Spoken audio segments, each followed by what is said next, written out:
take you right back to your childhood in Fleetwood. 9 children, or you were the 9th child in a huge family. Musical memories? Oh, sitting around the dinner table on a Sunday listening to Richard Tauber, an old tenor that my father used to like to listen to, and I didn't really take much of it in back then, and didn't really know what sort of an effect it was having on me until I started singing myself.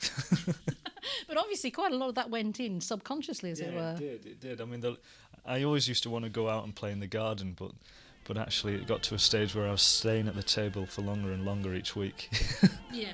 Now, when you went to work in a factory, you were singing there, and I believe a customer overheard you. I mean, this is a rags to riches story, isn't it? It's brilliant. I was at the end of the line. I was the last person to see the cars out of the factory.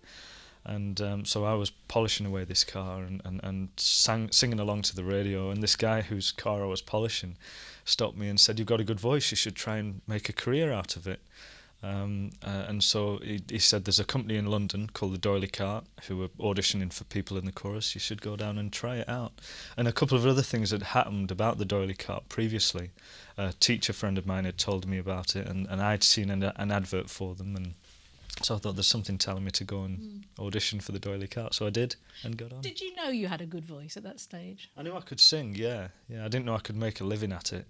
That was always a strange thing. I was wondering how I could go about becoming professional, but I never really thought it would happen. So did you then just go to the Doyley Cart and say, "Hello, I can sing"? I auditioned. Basically auditioned in London for the Doyley Cart, and got up on stage. I think I was 19 years old, and scared stiff, and sang my heart out, and they took me on. Just an amazing step, really, isn't it, from a factory in Fleetwood to Doyley Cart? Because, I mean, that's not any old opera company. I mean, that is it's a very prestigious one, isn't it? Very traditional. They've got a lot of history. And it's a shame, really, now that they're not around, because they did some great productions. Great singers have gone through the Doyley Cart. It's great training for a start for any young singer. And it'd be great to see them come back. Do you think they will? See how well my album does, and then I'll see if I can do it.